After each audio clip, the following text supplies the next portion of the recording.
Welcome to the Forward Moves podcast, a place where we talk about all things operations and marketing for your fitness business. And where we bring on industry-leading guests to help you get the inside scoop.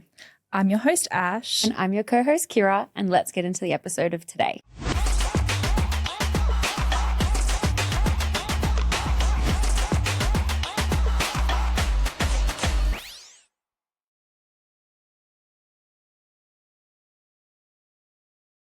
We just recently got a new car, right?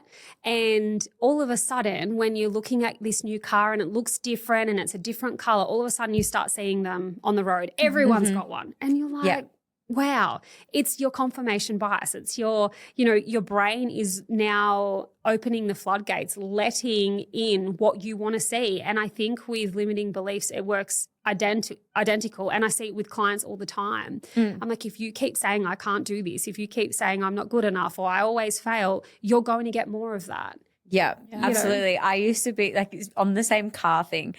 I used to be horrible at keeping my car clean. And then I got a new car and I heard someone say once, like, if you just want to be a type of person, just start telling yourself you're that type of person. So I started telling myself, I have a clean car. I keep my car clean and my car is clean when anybody gets into it. And now even like you guys get in my car and there's a bit of grass. I'm like, I'm so sorry, it's dirty.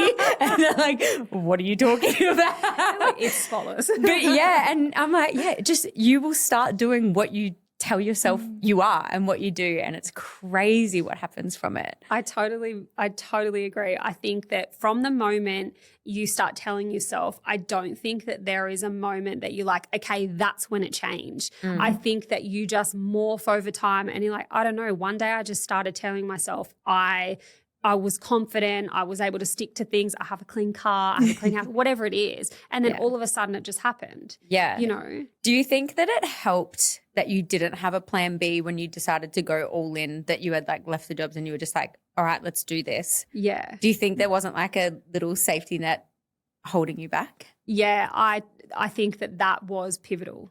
I kind of like laugh a little bit because years ago, I reckon probably 2 or 3 years ago, I have like an email database and sometimes we do like a story time. More of my emails are very story time. Like this has happened in life and this is how it relates to you right now in your journey.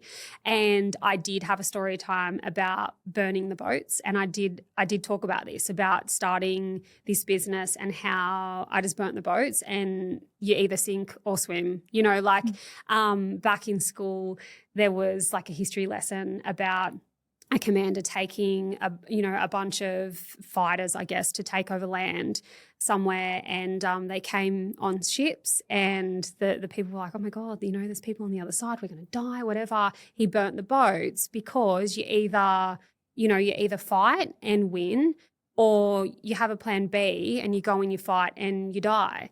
So I've really taken that through business a lot, is like, you know what, sometimes it makes sense to have a plan B and sometimes a plan B can get you over the line. A couple of years ago, we started traveling around Australia full-time in a caravan. And at the start, we were like, oh, look, if it doesn't work out, you can always come home. And I think in a situation like that, it can be helpful to have a plan B just to get you out there. Because if you didn't, if it's the end of the world, a lot of people wouldn't do what we did and take the risks that you take. But when it comes to business, I think you have to back yourself. You have to go all in and you have to not have a plan B, because otherwise you'll keep thinking, oh, I can just do that. Or it definitely was the pivotal moment. Yeah, like you won't give it your full energy if you're still somewhat keeping energy in another spot, in another space. Exactly. And you start to look, like an open mind helps you look for other avenues to get yourself out there. I feel like once you go all in, you look for opportunities and they come. Absolutely. Sure. Yeah. And it's not magic, right? Like people say, oh, it's the magic of manifestation. And look, manifestation, love it, believe it. But also it's not just, you can't just sit on your couch and just think, okay, cool. Well, I'm going to come. Yeah. And just not move and not do anything, It's like thinking about it and actioning it at the same time. And then it sort of comes. But then I feel like people manifesting is also telling yourself you can do something. Yes. So then you are more likely to do it, which comes back to what we were talking about before. Exactly. It's just like there's a few more steps other than just just saying that you'll do it and not taking any action. But I think saying that you'll do it opens your mind, like you said, to opportunity. It makes you think, okay, well, what can I do today that's going to align with the person that I want to become or the business that I want to have, or is the person that I'm being right now, is that conducive to the person I want to be? Yeah, for sure. How did you find going from employee to business owner? What was that transition like for you? I loved it. And now the little things that I think and do, I'm like, oh, that's why I loved it so much. Like I do, if you come to work with me and I'm by myself, I'm in a silent house just working, and I literally could work all day. Like my husband's like, I don't know how you do it. And my husband and I work together. So that's why I kind of am like, if I'm by myself, I'll just be silent and I'll just work all day. But yeah, I absolutely loved it. I thrived in that environment. I am very easygoing. I'm a very calm person. I'm just a yes person, whatever, let's do it. If you said let's go to Vegas tomorrow, I'll be like, let's go, I'll be there. Like I'm a very yes person. However, I feel like I've realized in the last few years I don't like being told what to do, and I don't like being told I can't do things, because I will show you how I can. And I think that's more driving motivation when someone says that you can't do things. So I grew up in, I guess, a quite negative environment in terms of like my school and some family as well. They were always like, you can't do that, you're not good enough. And I think that those kinds of things have really driven me in my elder years. I'm not that old, but like I think it's a really driving force of, I remember it stuck in my head once someone's like, oh, she's just a PT. And I'm like, yep, I'll show you. I'm just a PT. Oh my God. Yeah, and now you've got probably one of the most successful businesses I've heard of in the industry, that like our full awareness of the industry with who we work with. Thank you. So you're a one-to-many service? Yes. Yeah. Did you go through the transition of like one-to-one and then into one-to-many? Yes. So we started as one-to-one, and I capped out at 12, and I did phone calls, 1 hour phone calls every single week, and it was like not scalable, and it was silly, but necessary. So built that out, fine-tuned it, and then my husband actually took long service leave, and he's a very systems man. And he came in and he's like, you are doing things so like skew-if. Let's create some systems so that you can have more clients. And so we did that, and I was able to, with his systems, increase it to 20 clients. And that was like my absolute capacity at that point. And then once we maxed out, then I had a waiting list, and no one, like I had clients staying, like they had a 12-week commitment, but clients were staying, and I just couldn't accept new clients because people were like, I don't want to lose my spot, all this kind of stuff. So then he decided to take some more leave, and then we were like, all right, cool. We had this idea of a free 5-day challenge. And we thought, if we create a free 5-day challenge, let's create some more systems that can, and change some things like dropping phone calls every week could enable me to have more clients, just changing a few things the way that I did. And they were still one-to-one though. And we had this idea of like a lead gen with the 5-day challenge, which we did back in 2019, I think was the first one we did. And we had 300 people come, and the goal was to get 50 or 40? No, 50. The goal was to get 50 clients that I would take as one-on-one. And if I got 50, then Brad would leave his job and work full-time. It was called the Fat Loss Forever method back then. Now it's called Train with Ash. Brad would leave his job. And so we've done this thing. It was the first time we'd ever done it, and it was so nerve-wracking. We were seeing applications, because it's application process to work one-to-one, seeing these applications come through. And we got to 40, and Brad's like, I'll stuff this. We call it retiring. I'm resigning, but we called it retiring at the time. He's like, stuff this. I'm handing him my resignation to my dad, right? Like it was a family-run business. So he's just got people leaving him. I know, right? So he did when we got to 40. And then we saw the 50 click over, and we're like, oh my God, we ended up at 63. So that intake was like our first, like, okay, cool, we can do this. 63 one-on-one clients is a lot. I'm not going to lie, it takes up a lot of your time. But from there, we learned so many things. We learned how we could potentially morph our one-on-one into a one-to-many service, take all the best bits of one-on-one coaching, but it applied in a way that our clients could use it on their own, you know, and have a high enough level of education and service so that they felt confident. Accountability was another thing that they needed. So how could we create something that was self-accountable for them? So we spent probably a good, I reckon, 3 or 4 months developing what is now Train with Ash. And I still think, I'm like, this is the best program on the planet. And of course we're biased. You know, everyone has their own bias. But I truly do believe that we've created something in so many ways, not by looking at other people, by just listening to what our clients love, what we know that they need, where they struggle with, and creating a program that's centered around all of those, I guess, pain points and solve those issues for them, and in a somewhat self-guided service. So we headed down that path, and it has been wildly successful. That I still do one-on-one coaching. Mm-hmm. I have 30 clients. This will probably be the last intake that I have one-on-one clients in May, which is really nervous to say because I've always been a one-on-one coach. In May, it'll either be none or maybe 10. I still am like, I want to keep my toe in there a little bit. I mean, that's how you started. It's probably what you like really enjoy doing. Yes. So I feel like it's important to not, like how you said when you started F45 and you loved how it was making you, and then by the end of it, it wasn't. It's like you want to make sure that when you're doing this transition, you want to keep doing the part that you really, really love. Exactly. And yeah, you don't want to like lose it. But I mean, like it's understandable if you do at the same time. But yeah. Were you on Trainerize back in 2018? Yeah, I still am. Yeah? Yeah. So actually, no, 2018 I wasn't. 2020 was the transition to Trainerize. So get this, for 2 years, we were running off like spreadsheets, and we created like this guide thing in Facebook. And like I look back and I just think, this is such a laughable matter. How wild is it when you look back on the old systems? Yeah. Even I very much prided myself at the start on I wanted to know how to do everything in the business. You know, like if I didn't know how to do something, I'd learn how to do it. And I still am like that today, because you don't know if someone leaves or whatever, you need to know how to do it. And I hate being stuck. You know, if our website needs an update and the website guy, who knows, is like at a party, I'm like, I need to know how to change. I need to know how to make that change, you know. yeah, I'm very similar in that way. Like I hate it if somebody asks me a question and I don't know the answer. The next time if I get asked the same question and I don't know how to answer it, I'm like mad at myself. Like I have to know the answer.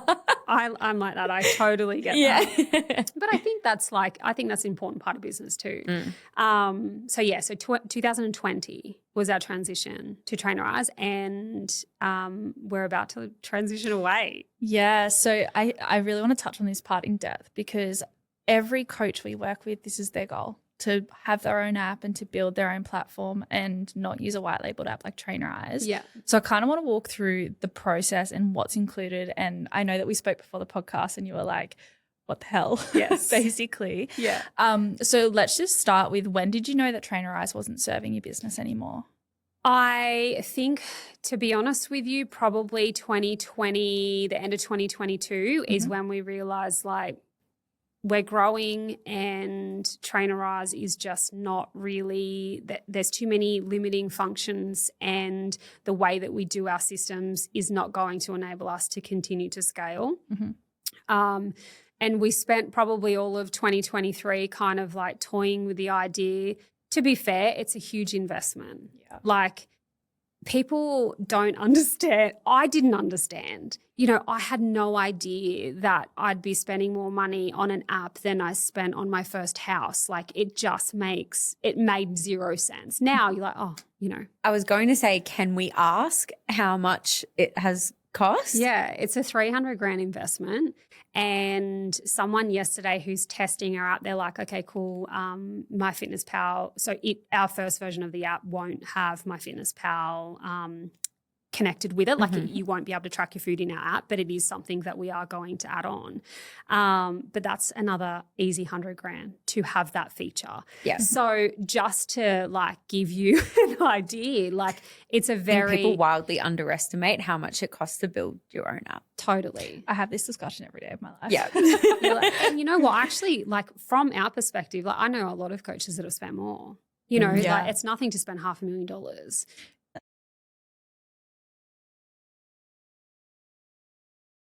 With coaches and scaling as an online coach, a lot of people really struggle with it because there's either a mass route or there's hiring coaches. Where do you lean?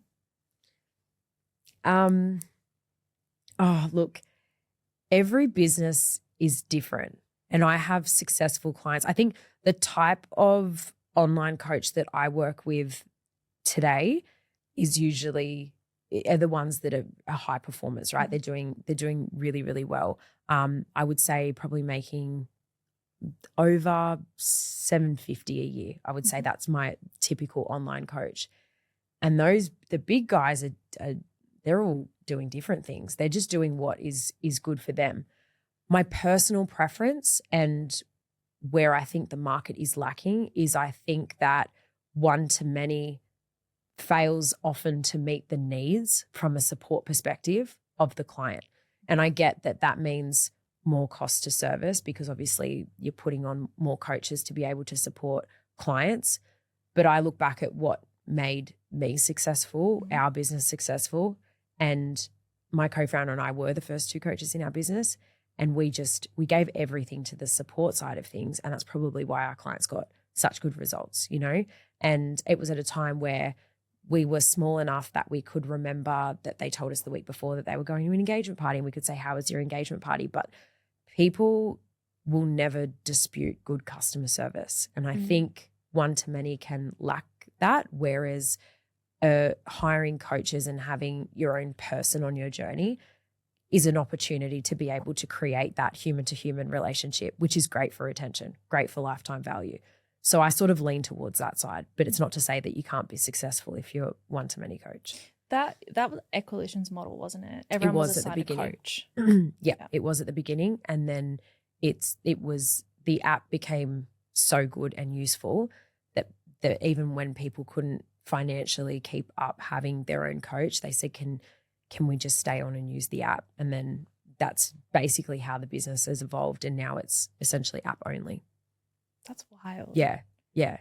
So but that in itself, that transition is, I was around for that transition, and that was probably one of the most anxious changes that were made, because you essentially cannibalize premium with the low ticket, but it's what everyone is asking for. But there's a period of time where you lose your premium to low ticket and you don't have enough low ticket to meet what premium was making on a week-to-week basis. So it's a bit of a scary change. Yeah. Yeah, it's really scary. And I feel like retention is so bad with lower ticket services. Yeah. It's horrible. Do you know why? This is a big generalization, and I feel like it's a hard pill to swallow for a lot of coaches.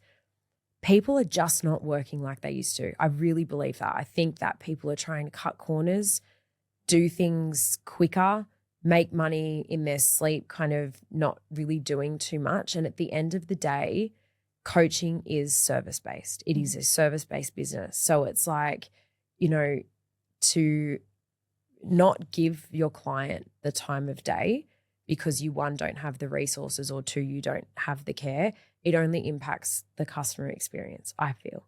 So I think that's the thing that coaches could capitalize on these days, is doubling down on the treatment and the support that they're giving their clients outside of what they think they're paying for. You know, like, under promise, over deliver. I think that's classic. Yeah. Do you think that like passive income is great to have, but it's been like, it's being pushed too hard, that like people just want to make passive income and don't do any work? 100%. Yeah. Like, I have a service, as you know, like I'm a business advisor, and it's basically, I invest in technology. In software is my home run business model. Like, I think a subscription model is a great business, and I think there's a lot of opportunity for online coaches to have subscription model businesses. It basically is that.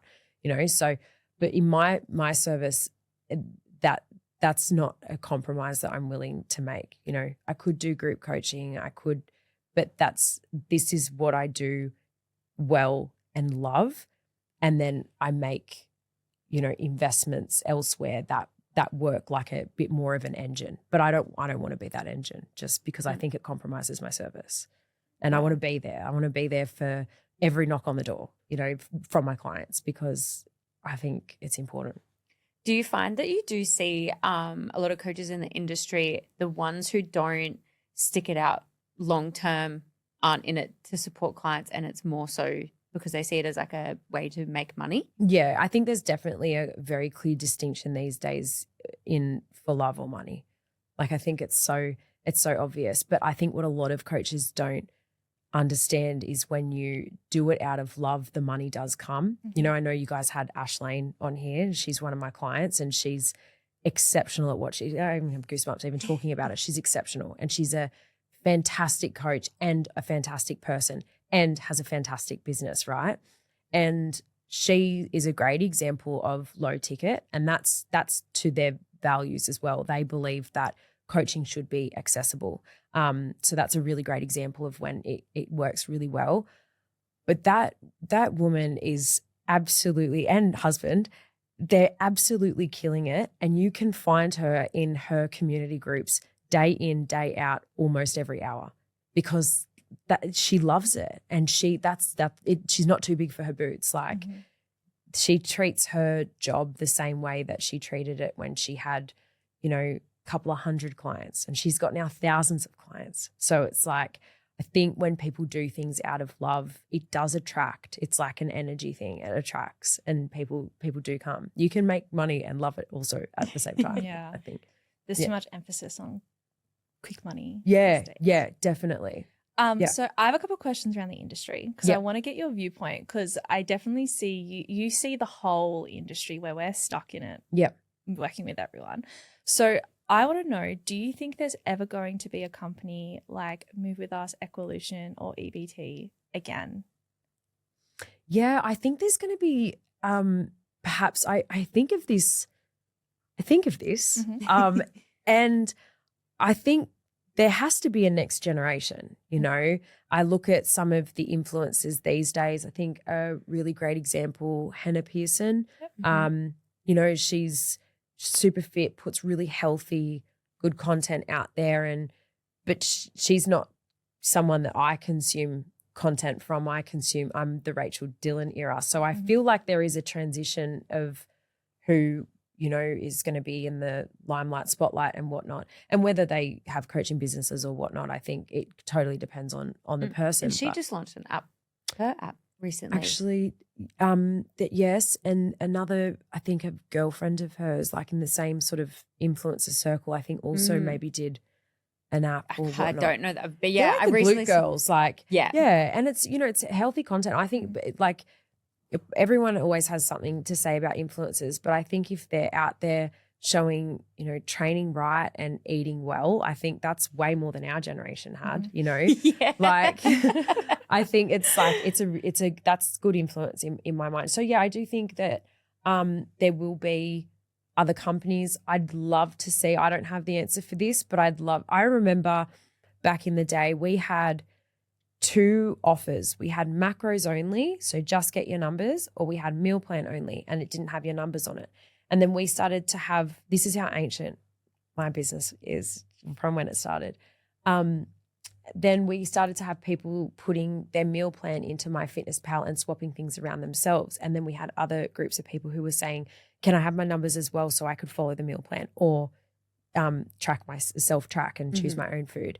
And that's when macros and meal plans was created. But now, like, it's everyone does macros and meal plans. I'm not saying like I pioneered it, but I do feel like to a degree we sort of did. But I'd love to see someone do something different now. Yeah. Like what can we do from like a customer perspective that shakes shit up and is indifferent from everyone else, I was just about to ask, what do you think the app will need to do?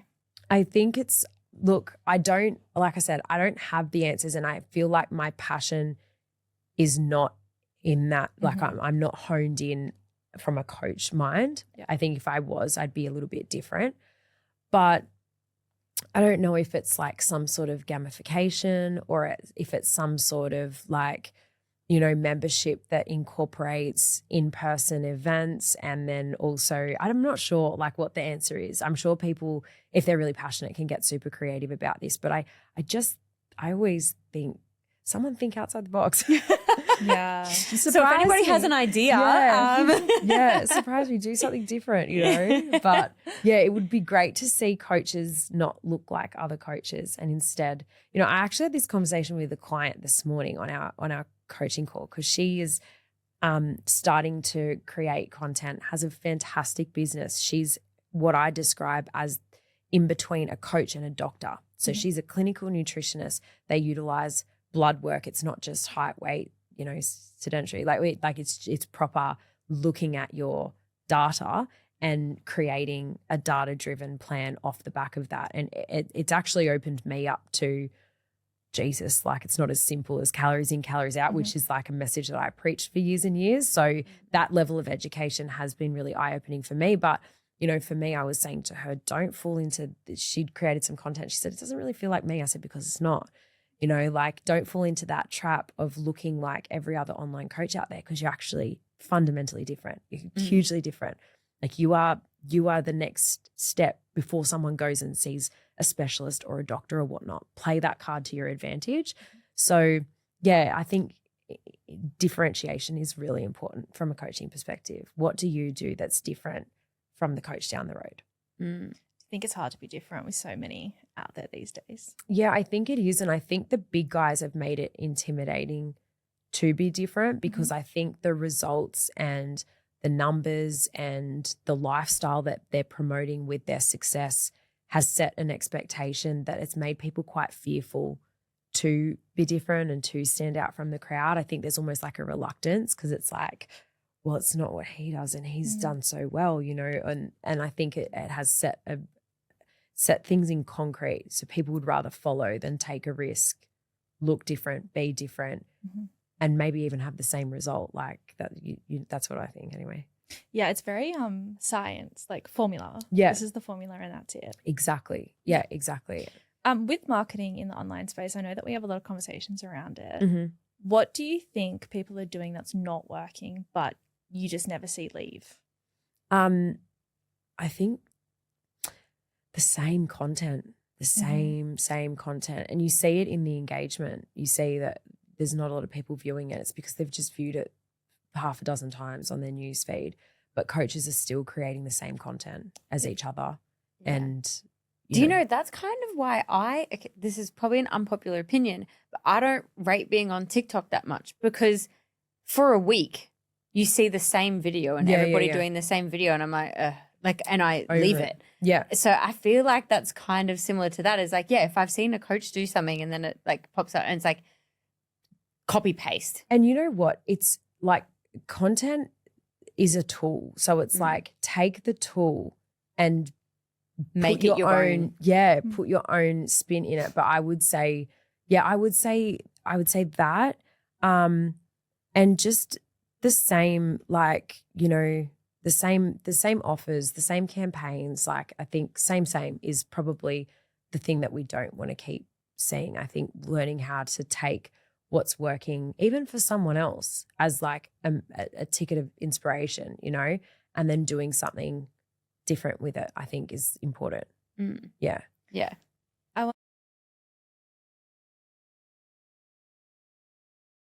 I kind of want to dive into your socials, because a lot of people look up to you with the growth on your social media. Weirdest thing to hear. It would be so surreal for you to hear things like that, but we're constantly hearing like the Define Girls, like it's a thing, people look to you as a standard. Yeah. So when it came to growing your socials, did you have any kind of strategy behind it, or just winging it? None at all. I was just like post. I think that, you just have to post what feels authentic to you as well. There's a lot of content out there that people try and kind of almost copy paste. And while like it does work that's just not something that you're able to continue if you're constantly grabbing ideas off of other people. I think a lot of mine, I did start with a lot of like bikini photos and like beach photos and whatnot. So that, you know, obviously Instagram did favor that. But in terms of, like workouts and stuff, I'd never really before, like moving up, pushed any of my workout content or anything. And now I look back at it and I'm like, at the time I felt silly kind of posting to, like, who am I posting to at the moment? But yeah, I don't even, like, I feel like that was such a blur of my life, like where I grew. I just think of like, oh, I started there and like I'm here now, but I don't really remember the in between. It's weird. How consistent were you? I think, to be honest, like ever since I've started, I've at least been posting twice a week. Yeah, maybe. Yeah, which is actually like nice to hear because people think they have to post every single day. No, I mean, you can, but to me, like, I think it just, one, I would find myself annoying if I posted every day. Two, that's a lot of like pressure on myself to put out content that's of good quality too. I feel like you can push a lot of content, but it, you know, some might be good, some might be, you know, poor. So I think that, about twice a week would be for me. Yeah. Do you see your social media as a job or just as something that you like to do? It's a job now. I do love it. I love the creative aspect of it. I love, like, you know, the possibilities. I think to think of what people do in the social media space and, like, you know, the opportunity to work with other people, like, is really cool to think of. At the start, it was just, I just got gifted stuff. Like, I worked with a few small brands, like nothing was paid or anything. And then I started to get, like, you know, a few. I think Gymshark was like my first like big paid collab, and I was like, oh my God, Gymshark, like that's insane.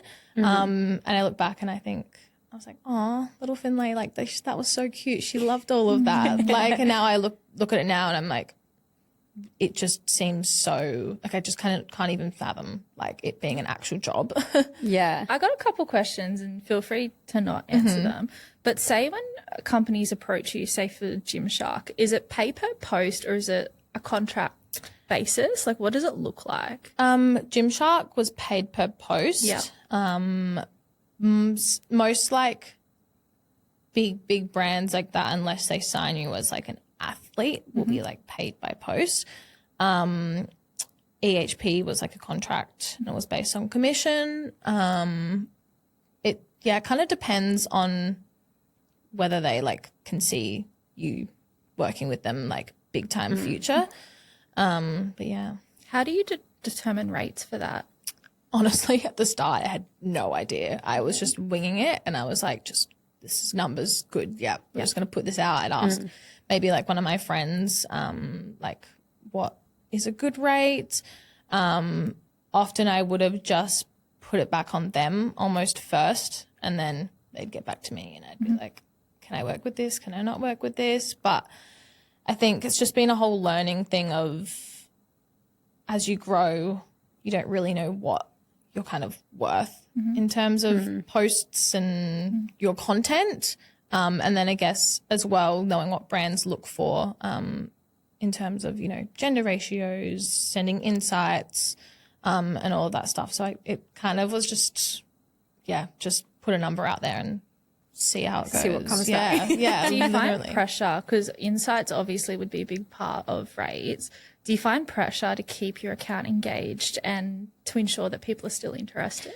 Yeah, definitely. And again, that's kind of with like the posting frequency and consistency, and putting a lot of pressure on myself. Like if a post doesn't do well, like, you know, oh my God, like what was I even thinking? Or like that was a waste of time to put that content out. You just don't know what's going to do good and what doesn't. But I think there is a lot of, internal pressure to have good insights, and engagement and gender ratios and all that.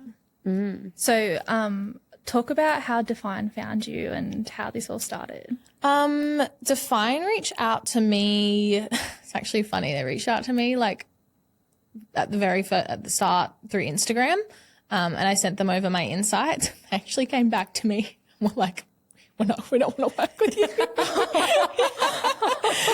don't want to work with you, but your insights don't match what we're looking for. Not yet almost kind of thing. Or and I was like, oh my God. I was like, that's it. That's that it. would like be so scary, because then you'd be like, oh, the next time someone reaches out to me, I'm going to send it, and they're going to be like, no. no. Like, I don't even want to send my insights. Yeah. Like, that was a kind of like, not a setback, but Define weren't huge at that point anyway. I only kind of knew like Hannah working with them. But yeah, they kind of like, I guess, rejected me at the start. I can't remember the second time that they reached out. But I ended up jumping on a call with one of the athlete managers, Emma, who's still my manager now. And their like base like pay when you first start is the same for everyone, no matter how big of an influencer you are, like, which is really good in my eyes because it gives everyone a fair opportunity. But yeah, they then reached out to me again. And I was like, yeah, I'm going to take this one. So basically they signed you as an athlete straight away, or did you have to do singular posts first? So they sign you, I guess everyone's an athlete, whether you're exclusive or not. They kind of ask you that, if they see you doing well, you're really invested in the brand. But yeah, I was non-exclusive, so I still work with like Gymshark and all of that. And then I became exclusive, I think it's probably been like a year now, maybe. I reckon. Yeah. Yeah. Okay. So then, like, so does that mean if you're exclusive, then you're like only allowed to wear Define, and all of your posts, like you're not allowed to like post anything wearing anything else, that sort of stuff. Yeah. Okay. Cool. Right. And as you said that all athletes start on the same. Are there tiers? Is it kind of, how does that work? Yes and no. I don't know how much I can say of this. Yeah, I was going to say, I what you can actually answer. Yeah. Everyone, it's commission, but everyone starts on the same. If you're exclusive, you get opportunities to earn a little bit more, but everyone, starts on the same. And I guess it's how well you can do for them will determine what they give back to you. Yeah. It's like I just know so many people are interested in like how it all works, because if you're not in it, like even myself, like obviously I've never worked with a brand before, so I'm like, how does it work? And are there like KPIs for athletes? Like, you have it's like the same as sort of any sort of brand deal. You got, like your post requirements, and then you can exceed them. But that's kind of it. It's just your posting requirements. Yeah, I've definitely noticed over the last 6 months, Define has exploded. It's really grown into this crazy brand, and there's a whole group of you girls in the Goldie. Yeah, it's so fun. Yeah, I love it. How many are there? I think there's around about could be, in terms of like non-exclusive and exclusive, the ones that I'm like directly kind of friends with, around about like 10 or 12 of us, I think. But it is really fun because we, go on trips together. And I am close with like an immediate group of them. I live with one of them too now. Oh, cool. Really? Yeah, Avalon. Yeah. Oh, yeah. Which is so fun. Oh my God, the Define trips look unreal. Yeah. They look incredible. They look so fun. Yeah. They look so much fun. Yeah. So you obviously travel a lot with Define now, and that brings you a lot of opportunities. Do you have anything else happening with any other brands that aren't like not activewear brands, or? Not really. That's kind of it. Define is pretty much the only brand that I work with. I think at this point in time, I'm very much as well only working with brands that like I would genuinely promote. I'm very against promoting things just for money or just because it's free. It's like, if I genuinely wouldn't use that myself, then I'm like, I don't really care for it. I have a very strong moral compass in terms of that. And I also feel like it's because I was once a consumer as well before. And I don't know, it's just like a feeling. It's like, I don't want someone to buy something because I'm endorsing it, but I'm just going to throw it out the next day kind of thing. Like, I don't agree with that. Is it something that you find icky when you see people like chop and change and they're like one thing to the next? Yeah, especially like, and I'm very hesitant to, I guess, buy things with a code I remember I bought these like hair vitamins like a couple of weeks ago, and there was a girl and she was just genuinely putting it out there because she loved the product and she was like, it works. She had no code, no affiliate to the brand. I don't usually buy those sorts of things, but I was like, you know what? This is something that I actually probably genuinely want to give a go. But I am very, like, I guess you are a bit more aware of things when they're directly in your space. So we obviously have a lot of listeners that aspire to be in a position that you're in. What are some of the tips that you would give to them in order to grow that presence? Honestly, it's hard to say because I feel like mine was such, like, not a fluke, but it was on such a whim, and you just kind of have to go for it without expecting. I think I didn't have any expectations that it was going to be, you know, as big as it is, or you just kind of have to go for it almost. You just have to create content. It's going to feel silly. It's going to feel embarrassing, especially filming yourself in the gym. I think that's a huge obstacle that like is super daunting for most people, especially because I feel like on the Gold Coast as well, everyone also kind of does it too. But yeah, you just kind of have to just go for it and think, you know, what's the worst that can happen? Like quite literally nothing. Yeah, true. You go back to not posting it. Like you just post normally again. Like, at the start of the podcast, you mentioned that you feel that social media favors being thin. Do you have, is it really hard being where you are with the pressures of having to look a certain way? Do you feel really heavy sometimes with the social media side of things? Yeah, 100%. Yeah. I think that as well as being in the fitness space and everything being so body focused, I do put a lot of pressures on myself to look a certain way, you know, show up like perfect for the camera, as well as because that's just what I've portrayed from the start. I think it would be different if I started my social media in a different light, but I kind of didn't. It was very much aesthetic driven. So there is definitely a big pressure to look a certain way, to create certain content, the quality of the content. Sometimes like I remember like a couple of weeks ago, I didn't post content, I didn't take content because it just felt like a chore. And I don't want it to feel like a chore, but I also want to put content out that actually does reflect that I'm, you know, I'm happy, and it does show in content when you're just doing it because you have to and you don't actually really want to. But I think there is a lot of pressure that I'm sure a lot of girls who are in my same like space can relate to in terms of, you know, like things like body dysmorphia, you know, like even just like gaining weight. As I said before, social media and the algorithm kind of favors you if you look leaner or you're more like ripped. Like I know a few girls who have done like bodybuilding and their content like popped off when they were like the leanest version of themselves, which is sad because that's not how people look. Yeah. And then do you think that like affects people in a negative way to be like, oh, well, I have to look like that to do well kind of thing? Yeah, 100%. There is definitely this like expectation and this like look that is associated with like fitness and content creators, which is hard. And I want to obviously like create content as well that's like, you know, me sitting with bad posture and like all these sorts of things, which is completely natural. But again, there is this pressure from what I've already created to kind of uphold that. Definitely does take a little bit of a mental toll sometimes. Yeah. Do you overthink it if like you just have a photo that you're like, I really want to post this, but if it doesn't fit aesthetically, do you like overthink it and not post it?